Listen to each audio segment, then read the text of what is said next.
السلام علیکم ورحمۃ اللہ وبرکاتہ. بسم الله الرحمن الرحیم. ټول تعریفونه د رب ذوالجلال د پاره چې خالق او مالک او پروردگار د کل عالم دی، او درود پاک په خاتم الانبیاء د مدینی جانان حضرت محمد صلی الله علیه وسلم باندې. امید د رب ذوالجلال نه ساتما چې تاسو به جوړ یئ، په صحت به برابر یئ. الله جل شانه د هر قسم تکلیف، مصیبت، پریشانی او غم نه په امن کې وساته. الله جل شانه عمر دراز سره د صحت نصیب کا. الله جل شانه د هر قسم وبایی امراضو، اچانکی غمونو، مصیبتونو، تکلیفونو نه په امن کې وساته.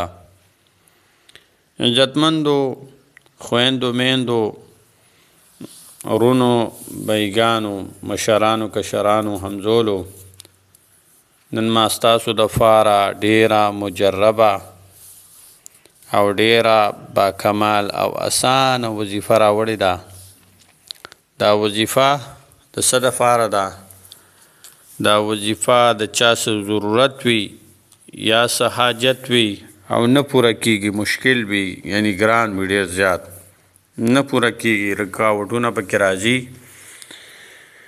خو هغې دپاره بعضې خلک وایي چې موږ ول ډېره وظیفه مو کړله خو مزه یې ونه کړه، مطلب حاجت هغه ضرورت زمونږ سر نه شو، پوره نه شو. نو د هغې دپاره دا وظیفه ده او ډیره اسانه وظیفه ده، ازمایلی شوې با کمال وظیفه ده. نو دا وظیفه د خلکو دپاره ده چې د چا څه ضرورت وي یا د چا څه حاجت وي او نه پوره کیږي، یعنی هغه په کوشش کړی، ټرای کړی او هغه حاجت چې کوم دی هغه تر اوسه پورې نه پوره کیږي. حاجتونه نن سبا د هر چا ضرورت هم شته دی، ډېر زیات ضروریات دي او حاجتونه هم ډېر زیات دي. نو د هغې دپاره دا وظیفه ده، یعنی خپل حاجات پوره کول دپاره وظیفه ده. د وظایفو دپاره شرطونه تاسو ته ما مخکې بیان کړي دي. لومبی شرط یې دا دی چې دا په خېټه کې حرام نه وي، یعنی ستا په بدن کې څه حرام نه وي، د هر څه د خوراک څه حرام نه وي، حلال خوراک دی، پاک صفا او حلال خوراک وي.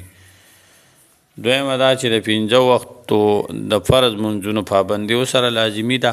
چې څوک فرض منځ نه کوي د هغه یو کار هم نه سمیږي. نو دغه دی. دریم دا چې په توجه او په یقین سره به دا دعا غواړي د الله جل شانه نه. بهتر خبره دا ده چې دا وظیفه، دا دعا کول دا په اودس کې وي، نو ډیره بهترین خبره ده. نو دا وظیفې وظایفو دپاره تاسو ته ما شرط وښودو، شرایط وښودل. دغه شرایط ولې لازمي دي؟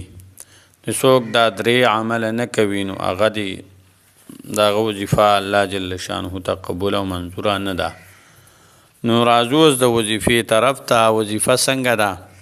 وظیفه ډیره اسانه ده. اول به بسم الله الرحمن الرحیم وای، بیا به درود پاک په نبی علیه السلام باندې وای،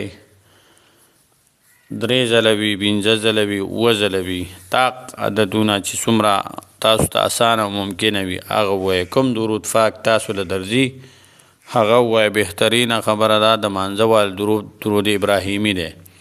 بیا به د هغې نفس 41 ورځو پورې او روزانه 41 مرتبه یو 40 ورځو پورې 40 ځله به دا تاسو وای روزانه.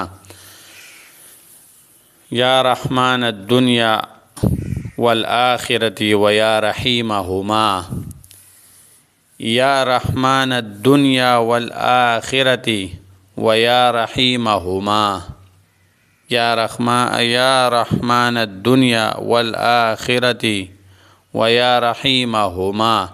دا به تاسو روزانه 41 پیرې 40 ځله به تاسو وای د 40 ورځو پورې. الله جل شانه به د دې یو څلوېښت ورځو نه مخکې ستاسو حاجات پوره کوي، بیا پسې اخره کې هم 3 ځله 5 ځله یا 7 ځله درود پاک وي. د هغې نه پس په د الله جل شانه نه د خپل ضرورت او د خپل حاجت باره کې دعا کوئ او سوال به کوئ. الله جل شانه به ستاسو دعا هم قبلوي ضرور او ستاسو حاجت په هم پوره کوي په خپل فضل و کرم سره او د دې وظیفې په برکت سره. السلام علیکم ورحمة الله وبرکاته.